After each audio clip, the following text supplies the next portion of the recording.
Good morning. Today we're going to talk about social media education. Today I'm here to share with you about how I believe teachers can take a more proactive role in preparing our students to exist in a world where social media exists. It is obvious that social media has earned a place in our society, and it's obvious that students are taking a very active role in participating in social media. And this role, I feel is very important for us to fill, is that of educating our students about what responsible activity is like on social media websites. So to begin, we'll start our discussion just talking more specifically about different types of social media. Obviously, there are what I'm calling the big four. We've got Facebook, Instagram, YouTube, and Twitter. We're all pretty familiar with Facebook, I would assume. For those of you who may not be aware of what it is, basically you build a profile, you develop relationships, you participate in conversation, and share what your likes and dislikes are, and interact with people. You can post content, articles, videos, all kinds of stuff to your profile, and generate conversation that way. Instagram and YouTube. Instagram is a photo sharing application that I believe Facebook actually owns now, and then also YouTube, which is owned by Google, is a video sharing website. Twitter has kind of its own thing going on with what's called microblogging. You can share whatever thoughts you have in 140 characters or less, and it has quite a following also. The thing that we need to consider about with social media is that before, in the days of years past, students they dealt with personal identity, and now we're talking also about digital identity. And I'm going to quote Dawn Gilpin here. She states that self-identity is basically the sense-making process by which people selectively organize their experiences into a coherent sense of self. And this is not necessarily in relationship to digital identity. This is strictly the identity we develop as individuals. But when you consider how maybe some of us in our experiences of growing up, especially as students, our identity was something that we were challenged with. It was difficult to find a group of friends that you fit in with, or to find that you were excelled at, something in particular in school.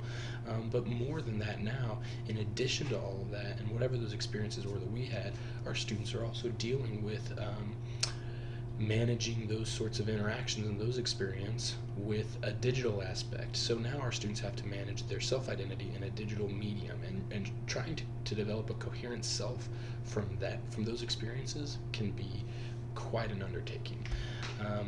Sort of the types of things that people use to develop an online identity, a digital identity, basically come down to the types of information they share, the content they post, and the people that they have conversations with.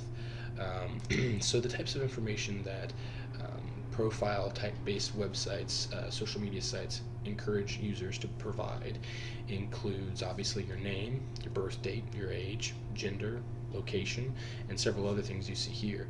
Of course, you need an email address to sign on to sign on to Facebook.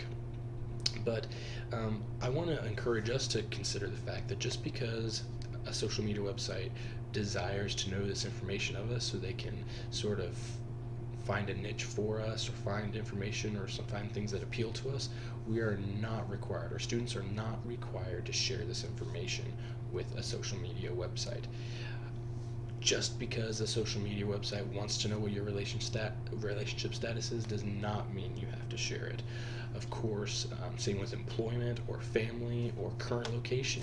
Facebook now allows you to check in, but do you really want to let, depending on your privacy settings, do you really want to let the world know that you're down at the local Mexican restaurant having burritos, or is that really information that needs to be shared? And that leads us to our next conversation, which is privacy settings. I'm kind of nitpicking Facebook right now, but in my opinion, they change their privacy settings more than any other social media entity, and it seems to be the most widely used. And basically, when you look into your privacy settings on Facebook, it basically says, who sees my stuff? And there's four basic options. There's the public, friends, friends accept acquaintances, and custom. So if you're automatically set to public, then any person anywhere in the world with a Facebook profile can view any information that you have on your profile. There's no limitation.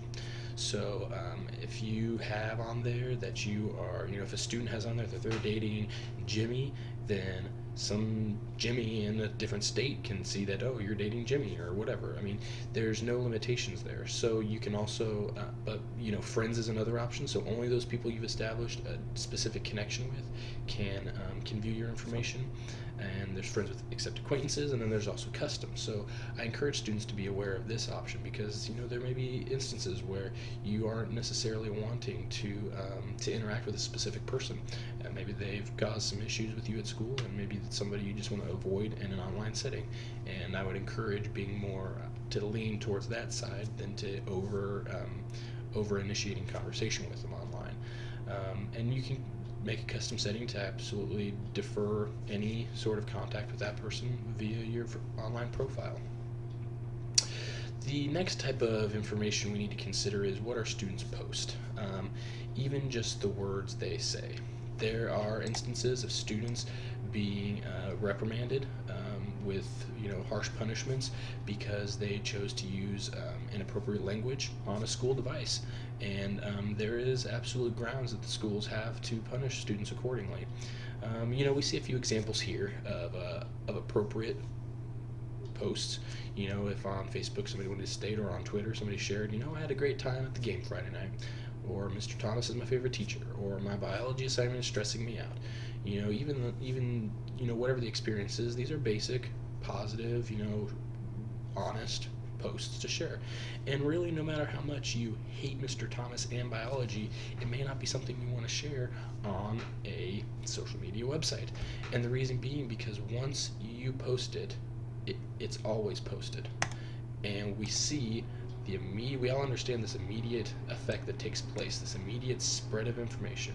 Social media is really good at disseminating information, at assimilating it into the world, and so and sometimes even taking its own spin on it. So you may have said you hate Mr. Thomas and biology, but somebody else might have said that you just said you hate Mr. Thomas.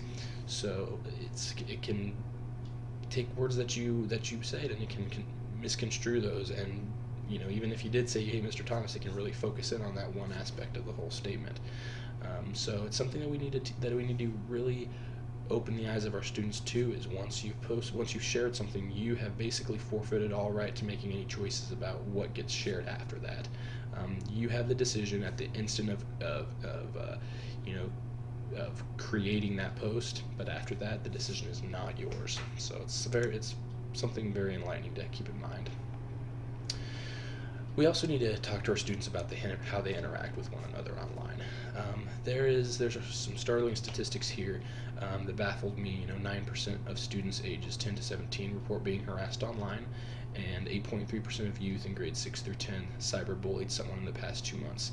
And if you consider, is that the same 8.3% of students in the same 2-month period? So every other 2 months, there's another 8% of people that are being the bully online.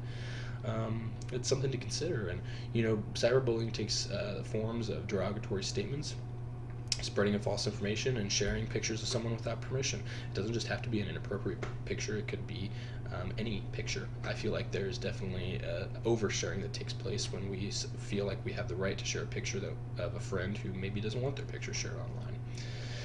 And as many of us are probably aware, the implications of cyberbullying are all over the media. There are many instances of students who take their own life because of their experience with social media and what took place on that. One of those stories is that of Ryan Halligan. Ryan was a child with learning disability who went through several different avenues of schooling and eventually settled in a public school setting where he did make some friends, but his situation did not improve, and he began to get picked on in school and then consequently online. And because of this bullying that took place, he took his own life in 2003. And this leads us next again to Phoebe Prince. She was a student who immigrated from Ireland to the United States, and because of the differences of her nationality and her who she was and her identity, she was picked on online. And like several other cases that I've heard about personally, even after she took her life in 2010, even the social media pages on Facebook that were set up to commemorate her and to remember her by were vandalized with bullying statements and negative statements about who she was. Statements, maybe, I'm speculating here, that said, "Oh, I'm glad that this happened," or something, where somebody shares that they're happy that she's no longer around, and really horrible stuff that led to the removal of these Facebook pages. It's absolutely unacceptable behavior, in my opinion. This leads us again to Jessie Logan. This is a young woman who was encouraged by a boyfriend at the time to share with him an inappropriate photo, and she obliged. And after they split up, she had forfeited the decision to the control she had of that photo, and he decided to share it with students within their own school and within a neighboring high school. And obviously she was picked on online. Word spread around very rapidly, as it does with social media, and she eventually went online at a local news station to raise awareness about this type of behavior, much like we're trying to do today. And eventually, a few days after that interview, she took her own life, and this happened back in 2008. Now, I understand that these stories of cyberbullying and that have led to suicide are rather, heart-wrenching, but there are, and they may be causing you to feel like, well, why even get bother with social media at all? But I do think there are some definite positive applications for using social media in the schools. And I think that the nice thing about them is that they can bring groups of people together who wouldn't otherwise be brought together. From my personal experiences, I have enjoyed being active in the social media set, specifically Facebook, that allowed me to join a group of people, even within, while I was in college, within the same university, people that I wouldn't have otherwise met. So I think that there's definite positive uses, and one of those, I would be comfortable encouraging students to join a Facebook group for a cause they support. If a group exists on Facebook to raise funds for a local charity, or to raise awareness about a local social injustice, if homelessness is a big issue in the community and students want to take some steps to approach that situation, I think a Facebook group would be a very good place to start awareness. I think it would also be really great if we could find a way to facilitate a cooperative assignment between, a multi-grade cooperative assignment that, as a school, we can be really proud of. Have the lower grades complete one part of the assignment, and have the upperclassmen complete another part of the assignment, and together, this cooperative assignment creates a whole product that really displays that really benefits our community as a whole. I also think it'd be really great to witness and to assist somebody who's interested in using social media to assist in running for student government. Social media is something that's used by our political leaders every day, from Twitter accounts to Facebook accounts, and I definitely think that there's room for it to be used in our school government, and the way that it's used anyways for political use. So I know that we've talked a lot about things to be cautious about and negative implications, but I also want to encourage us to be brave and to consider what positive implications can come from using social media.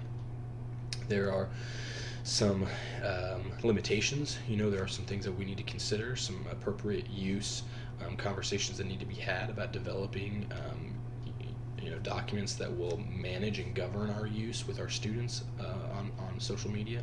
But I definitely think that it's a conversation that I'm ready to start, and that I'm ready to spearhead and take on, so we can take advantage of these technologies that exist already, because they exist and they're moving forward. And if we aren't jumping on board, I think we're missing out on some great opportunities.